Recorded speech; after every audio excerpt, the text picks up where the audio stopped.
कि जो हम 74 साल पहले थे आज वो भी बच गए हैं कि उससे भी नीचे चले गए।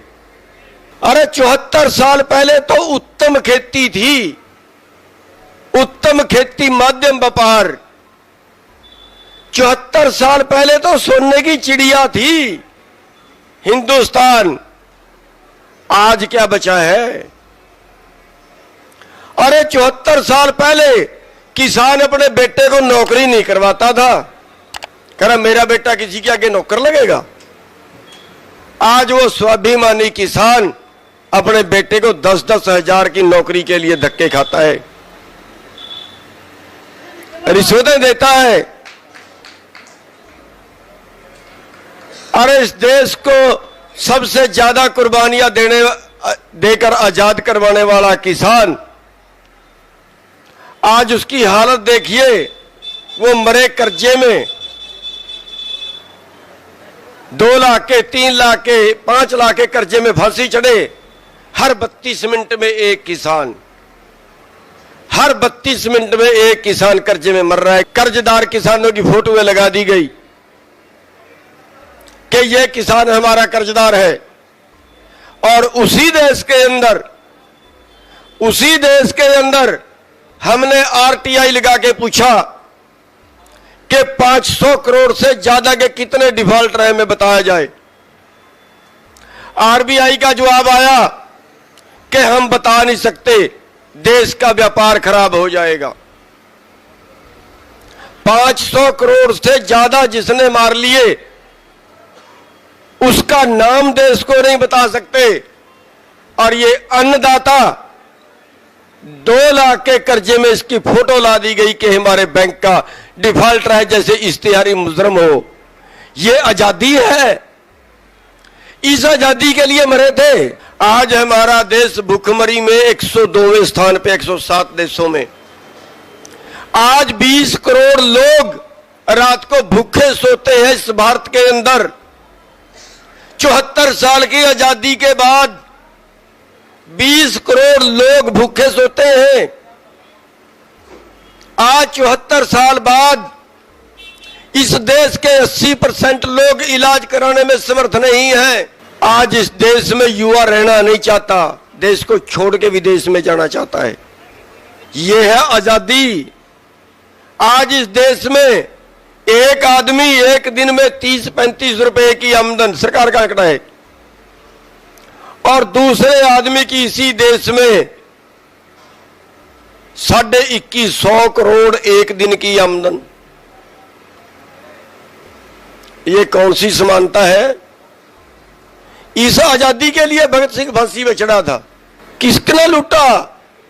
अरे वो तो विदेशी थे, विदेशियों ने लूट लिया, कोई दुख नहीं है, दुश्मन तो लूटेगा। पाप इस बात का है कि हमें अपनों ने लूटा है। अपने देश का धन लूट के बाहर जमा करवाया, जिसको काला धन बोलते हैं। अंग्रेजों का नहीं है वो काला धन, इन पापियों का, हिंदुस्तान के उन पापियों का है जो सत्ता में बैठे हैं और देश को लूट के बाहर जमा कराते हैं। हिंदुस्तानियों ने लूटा देश को, अंग्रेजों से लूट में हम नहीं मरे थे, हम तो हिंदुस्तानियों की लूट में मरे हैं।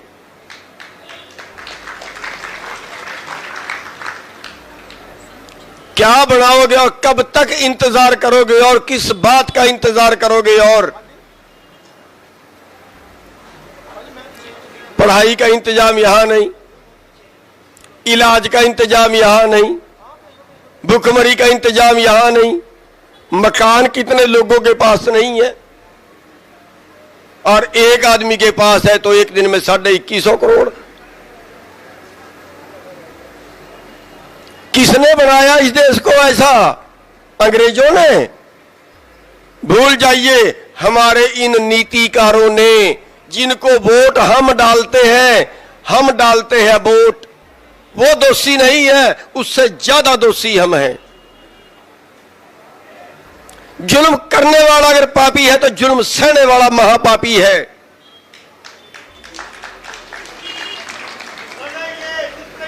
हम उन पापियों को वोट डालते हैं और उस पाप के भागीदार बनते हैं जो हमें मरने के लिए मजबूर करते हैं।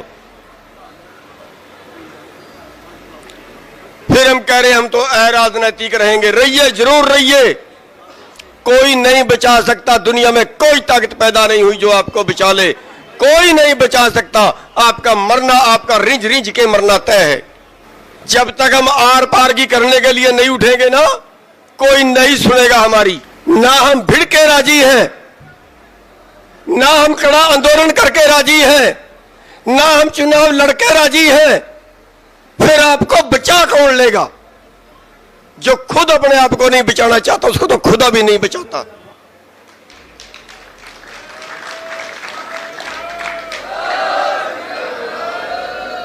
साढ़े 6 महीने 7 महीने से सरकार ने बात नहीं की, 7.5 महीने से सरकार ने बात नहीं की और हम बैठे हैं हेरिया माला। हम उन्हीं लोगों के फिर भरोसे में हैं जिन्होंने हमारा खून चूसा है। अरे इन लोगों से राज छीनोगे नहीं तो फिर बचोगे कैसे? दूसरा तो रास्ता ही नहीं है।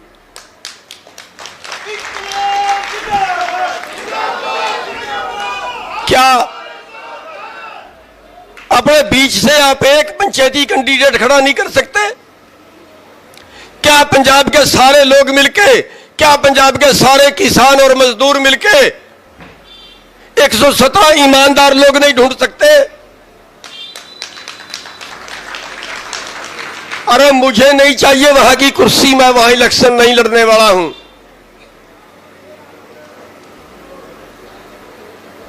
मैं वहां चौधरकर नहीं करने वाला हूं। लेकिन वो तो जाग सकते हैं, हम उन भाइयों को समझा तो सकते हैं। हम मरते तब हैं जब हमारे बीच में बैठे लोग हमारी टांग खींचते हैं, जब ये राजनीतिक पार्टियों से जुड़े लोग हमारे ऊपर कमेंट कसते हैं। कभी इस गांव से कमेंट आया, कभी उस गांव से कमेंट आया।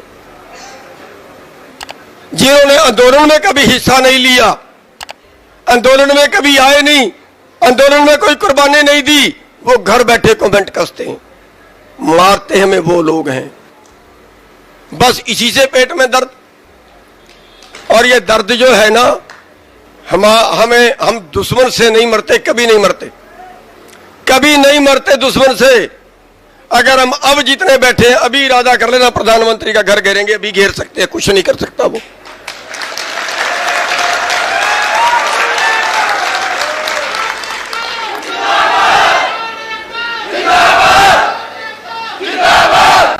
गुलाम सिंह तरूनी